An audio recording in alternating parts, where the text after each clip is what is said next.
Hello everyone and welcome to episode number 58. I can count. I went to elementary school, baby. This is Talk Wrestling. You're watching on NoDQ.com, the premier wrestling website in the entire world.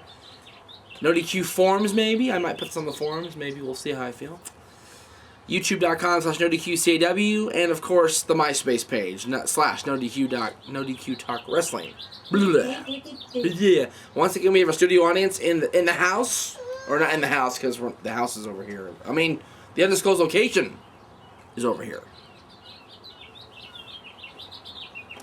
Today we have your questions once again, like last week. But we also have a huge announcement regarding the status of Noah Donish. The innovator, the internet's own, the king of internet media, the innovator of Extreme, whatever the hell you want to call him. At the end of the show, we'll give a huge update regarding Noah Donish and his status with moi. Alright? Wonderful. Mr. Morgan, do you think we will see The Rock versus John Cena at SummerSlam? No, I don't think we will. I think we're going to see John Cena against a current personality. The Rock is retired. The Rock is not going to come back, in my opinion. But here's the thing. You never say never. Oh, so I'm sorry, Noah. Did I say here's the thing? I'm sorry. Oops. I messed up. I don't think you're ever going to see The Rock back in WWE. But, again, never say never. You know, whoever thought we'd see Hogan back? Whoever thought we'd see Stone Cold come back from his hiatus? Whoever thought we'd see The Rock come back into the Hall of Fame? Whoever thought we'd see, Ric Flair make a big comeback and do his thing for the last, whatever it's been now, 8 years? Whoever thought we'd see Chris Jericho come back? Whoever thought we'd see Roddy Piper come back and win a World Tag Team title? Anything can happen, as Vince has said for years, in the WWE, and that is very true of The Rock. So we'll have to wait and see, people. This one's from Brantley the Tank Nelson. Do you think Mr. Kennedy will be pushed as a main eventer when he returns? Or he'll return as an upper mid-card? And do you think he will still be a babyface? Well, from what I understand, his injuries are worse off than everybody thought, and he may not come back as a wrestler, period. And if that is the case, he may come back as a commentator, which would be awesome. I know Jade is so happy that Mr. Kennedy is not back yet, so... I started to like a little bit of him when he was babyface. Because he's babyface. Oh, okay.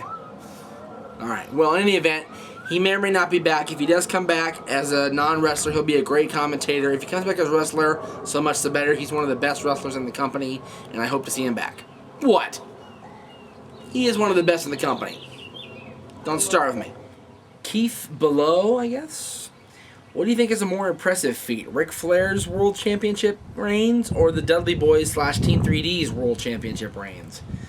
I think they're both equally impressive for tag teams. The Dudley Boyz, are, according to them, 21-time World Tag Team Champions. I'm not sure of the exact number for the Dudleys. I'll have to take a look real quick. I'll do that right now, as a matter of fact. Ric Flair, officially, in my opinion, is a 20-time world champion, 10-time NWA, 8-time WCW, and 2-time WWE. So, Ric Flair will never be surpassed, in my opinion, in this business as the top world champion of all time. The Dudleys, 8-time ECW Tag Team Champions, 2-time champions in TNA, 1 NWA, 1 TNA, 1-time WCW, and 8-time WWE. That's 8, 10, 11, and 8 is 19, and 20-time WWE, and 20 if you count the WWE Tag Titles on SmackDown. So, 20-time World Tag Team Champions. They're actually considered world champions. Yes, they are the current IWGP Tag Team Champions. Yes, they are the current Hustle Super Tag Team Champions. But those aren't defended anywhere outside of Japan. So they're not world championships, in my opinion. Just my opinion. 20-time champions on both sides, Ric Flair and the Dudley Boyz. They are equally as impressive as a result. But Ric Flair amassed his world championships in the span of from 1981 until 2000, over the span of 19 years. The Dudleys did it from 1996 until now, which is 13 years. So the Dudleys have won and lost more championships than Flair did in the span of his career, but they're both equally as impressive. They're both dominant champions, in my opinion. This one is from Don Domino. I have a question. How about Reed Flair in Legacy or against Legacy? Do you think WWE would or should pick him up? I think he'd be a great addition to Legacy since Rose, DiBiase, and Orton are heels, but why not have Flair as a heel? Of course, he'd have a totally different persona than his father, but maybe we'd see some shades of the Horseman in Legacy with Orton being the leader. But I also feel he'd be great at going against them for the fact that his father and Rhodes' father had great matches against each other. Maybe WWE should strike gold twice, especially given the nostalgia purposes these matches would provide. What do you think about this? Reed Flair is a baby in this business. He just started, in November. He's not ready for WWE yet. He's not ready for the big time yet. If he does become ready for the big time, then I agree with that. He'd be a great addition to Legacy. He'd be a great addition to that. I don't think, given, let me say this. Given their father's status within the company as mostly baby faces, that'd be cool to see Reed Flair come in as a heel and be a part of Legacy and add more star power to that group. But, as I said, he's not ready yet. He's a baby still in this business. He just started in November, so it's very unlikely that will happen. Very unlikely. Kyle XD Hayes, have you ever played any of the classic wrestling games such as No Mercy or WCW NWO Revenge on N64? If so, would you be kind enough to share some fun times you had with the game? I did play WCW. I played No Mercy. I was great at No Mercy. I missed No Mercy. I was really good at WCW NWO Revenge.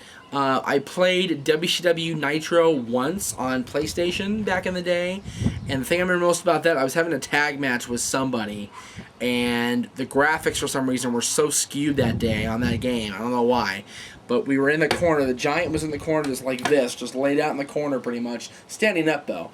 And all of a sudden, from the top of the screen, you see Sting coming, Stinger Splash, from the top of the screen. Weirdest thing I ever saw in my entire life. Video game wise. I've seen some weirder stuff, but video game wise, that was the weirdest thing. It was cool. I miss those games, but at the same time, I really do enjoy the current crop of games that are on PS2 now. The SmackDown games. I am so upset that Legends is not going to be on SmackDown. Legends is not going to be on PS2. But it is on Xbox 360, which Jade has. And I found out, as I mentioned on the previous show, that you can link up the rosters from 09 and Legends together on Legends. So I might hit to get Legends and 09 just to link up the rosters, because that's cool shit. Jose Luis asks, if Gail Kim becomes WWE Divas Champion on SmackDown, which can't happen now because the Divas Championship is on Raw, but in any event, would she be somewhat of a women's Grand Slam champion since she already won the WWE Women's Championship and the TNA Knockouts Championship? I doubt they called her a Grand Slam champion simply because the mailman went by and distracted viewers from listening to me. No.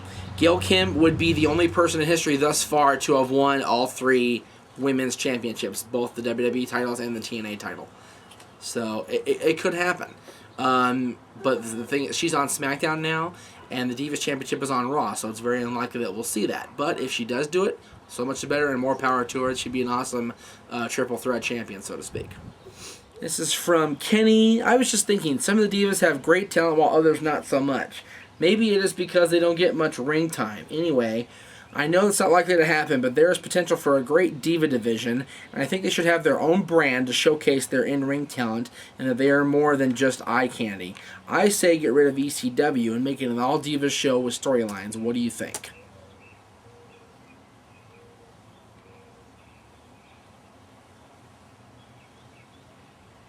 No.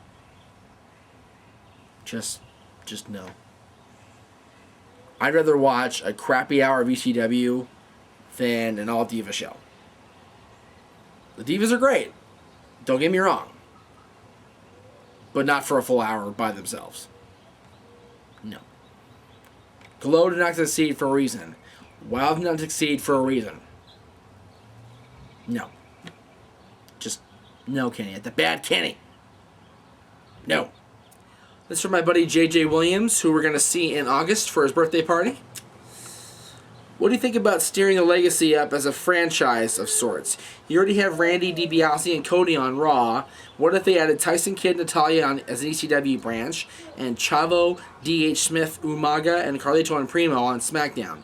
All are either second or third generation superstars, and with the way the superstars pop up on the other brands these days anyway, it would be a very easy dynamic to set up. What are your thoughts? I think that's a great idea. I think that would be tremendous. I think it'd be great to have Legacy extend over the 3 brands and be the dominant faction in the company period. Not just on Raw, but in the company period. That'd be awesome to have all 3 brands represent a portion of Legacy, and to see them coexist amongst each other. That'd be phenomenal. I'd love to see that. Go for that, WWE. Push that. Please do something right. This is from Twisting the Night Away on YouTube. Jeff, what were your impressions of Ahmed Johnson? He was my favorite wrestler as a kid, and I actually got to meet him once at a wrestling show in Little Rock, and it was awesome. I saw him in a shoot interview recently where he said he wants to come back to WWE. Do you think he ever will? Will he go to TNA? Long live the Pro River Plunge. Unlikely that he'll come back.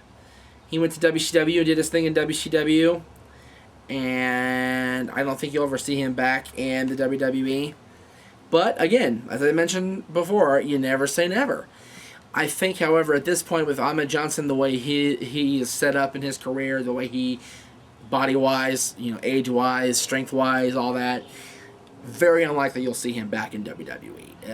It's not in the cards, shall we say.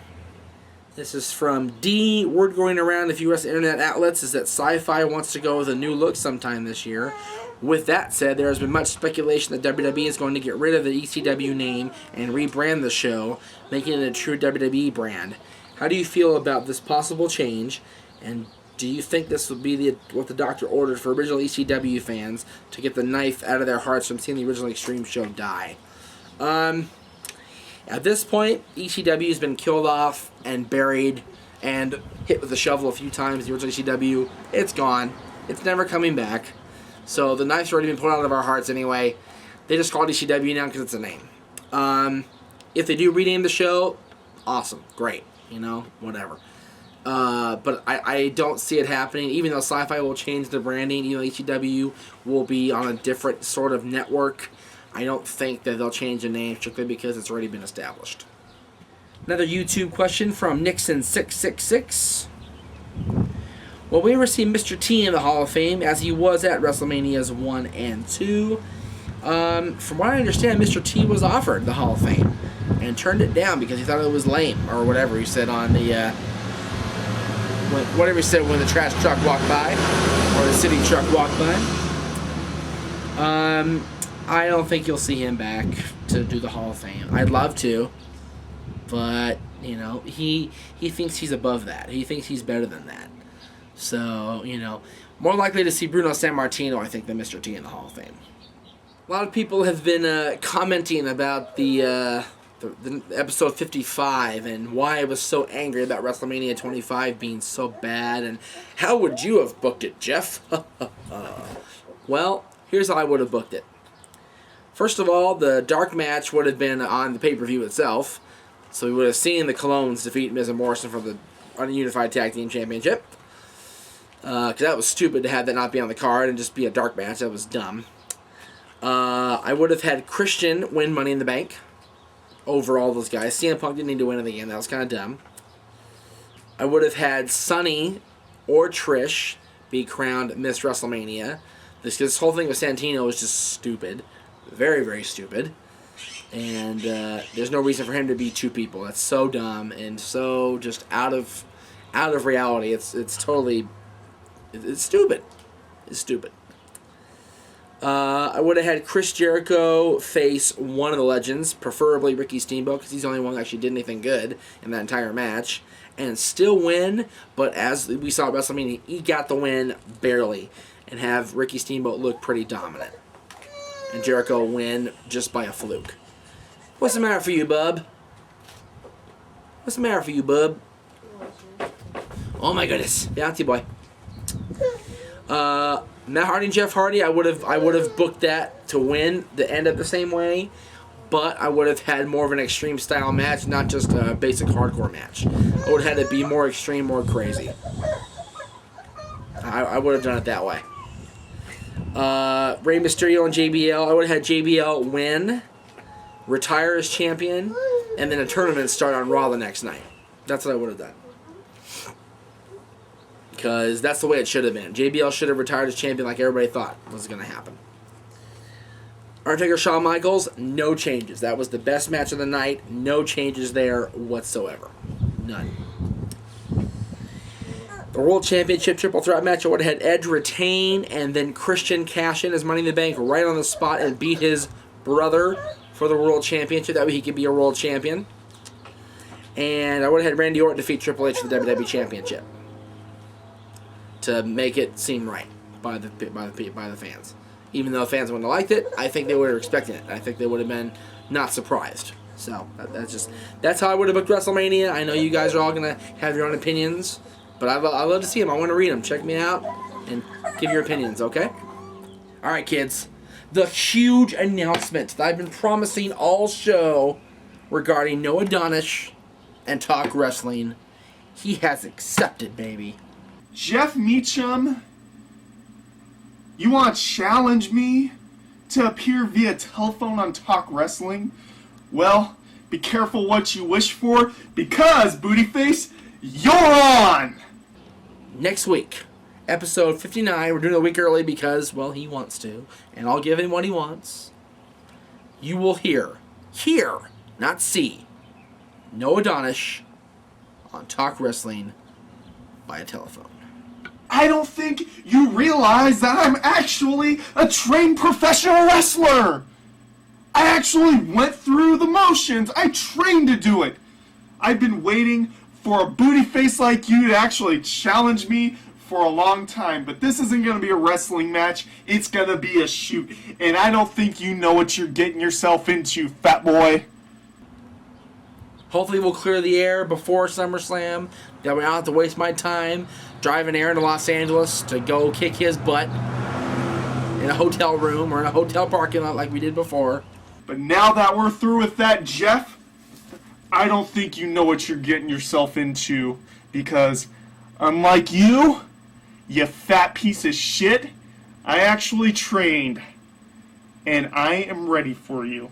I would honestly love to clear the air and not have to go beat him up, but I don't think it's going to happen. I'd love him to apologize for the truck coming by. I'd love for him to apologize for all the things he said and done to me, but I don't think he's mature enough to do it, so we'll have to wait and see.